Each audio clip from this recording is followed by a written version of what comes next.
ان الذین کفروا وماتوا، بے شک وہ لوگ جنہوں نے کفر کیا اور وہ مر گئے، یعنی اسی حال میں مر گئے، وہم کفار، حالانکہ وہ سخت کفر کرنے والے تھے، فلن يقبل من احدهم ملء الارض ذهبا،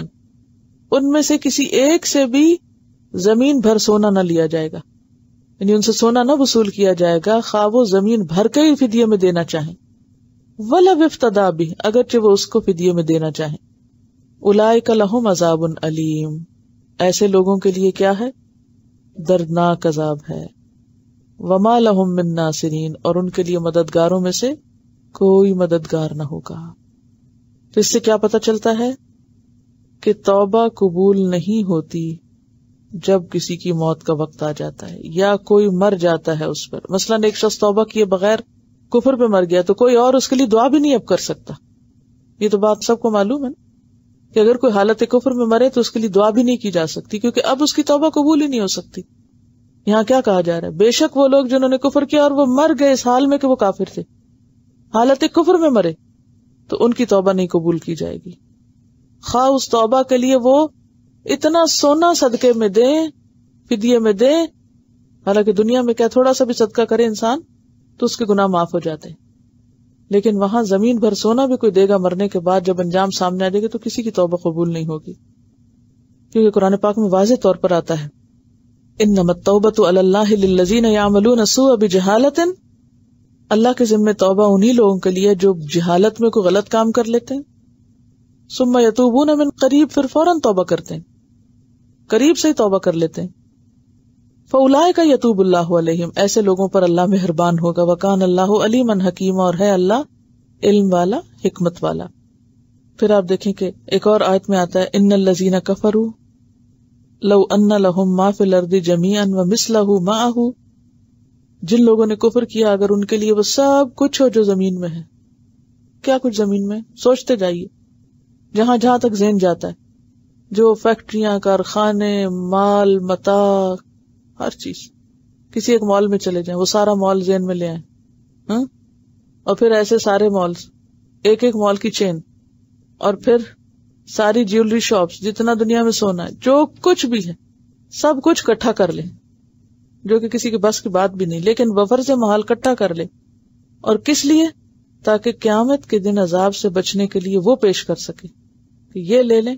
اور مجھے چھوڑ دیں، ما تقبل منہم، کچھ ان سے قبول نہ کیا جائے گا، وہ ریجیکٹ کر دیا جائے گا، وَلَهُمْ عَذَابٌ أَلِيمٌ، اور ان کے لیے دردناک عذاب۔ اس کے بارے میں حدیث میں آتا ہے، بخاری کی حدیث ہے کہ قیامت کے دن کافر کو لایا جائے گا تو اس سے کہا جائے گا کہ یہ دیکھو زمین بھر سونا رکھا ہوا ہے، اگر تمہیں دیا جائے تو کیا تم فدیے میں دو گے؟ اپنی جان بچانا چاہو گے یہ دے کے؟ وہ کہے کہ فیقول نعم، بالکل میں سب دے دوں گا، بس میری جان چھوٹ جائے کسی طرح، کوئی اس دن سونے کو نہیں پوچھے گا۔ وہ کہتے ہیں نا کہ زمین اپنے سارے خزانے اگال کے باہر نکال دے گی، لیکن کسی انسان کی نظر بھی ان خزانوں پہ نہ جائے گی، کوئی دیکھنا بھی نہ چاہے گا، کیونکہ آج یہ کسی کام کا ہی نہیں ہے۔ فَيُقَالُ لَهُ قَدْ كُنْتَ سُئِلْتَ مَا هُوَ أَيْسَرُ مِنْ ذَلِكَ، اچھا اب دیتے ہو، تم سے تو اس سے بہت تھوڑی چیز مانگی گئی تھی، بہت کم مانگا گیا تھا،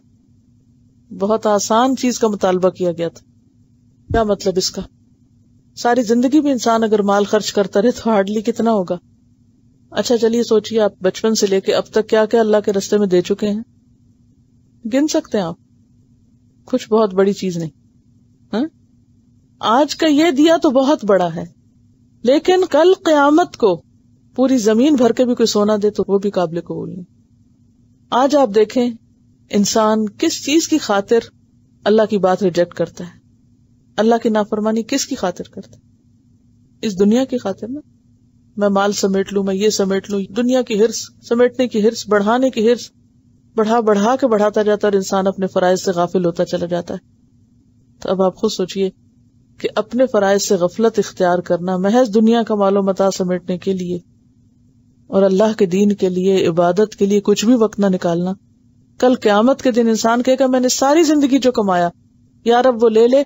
اور میری نمازیں معاف کر دے، اس وقت نہیں یہ ہوگا، چلو اب سزا بھگتو، تمہیں تو توبہ کی بھی توفیق نہیں ہوئی تھی۔ چونکہ یہاں خاص طور پر سونے کا ذکر آیا نا، تو ہم خواتین کو سونا بہت عزیز ہوتا ہے،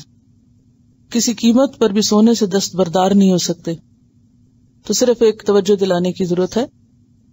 تو بات یہ ہے کہ اس زمین پر غفلت سے زندگی بسر کرنا سراسر ہلاکت کا سودا ہے. سورۃ الانعام میں آتا وَإِن تَعْدِلْ كُلَّ عَدْلٍ لَا يُؤْخَذْ مِنْهَا. سورۃ الحدید میں آتا فَالْيَوْمَ لَا يُؤْخَذُ مِنْكُمْ فِدْيَةٌ وَلَا مِنَ الَّذِينَ كَفَرُوا. الگ الگ کر دیا، نہ تم سے فدیہ لیا جائے گا نہ کافروں سے لیا جائے گا. تو نہ کسی مسلمان سے اور نہ کسی کافر سے، کسی سے فدیہ بدلہ قبول نہیں ہوگا. انسان چاہے گا وہ فدیہ میں جھونک دے اپنے ماں باپ کو، اپنی اولاد کو، اپنے سارے کنبے قبیلے کو، ثم ینجی، پھر اس کو بچا دیا جائے. کلا، ہرگز نہیں، کوئی نہیں بچے گا. اگر گناہ ہیں تو یہیں صفائی کر لی جائے، یہیں توبہ اور اصلاح کر لی جائے. اگر یہ ساتھ چلے گئے تو یہ ہلاکت خیز چیز ہے.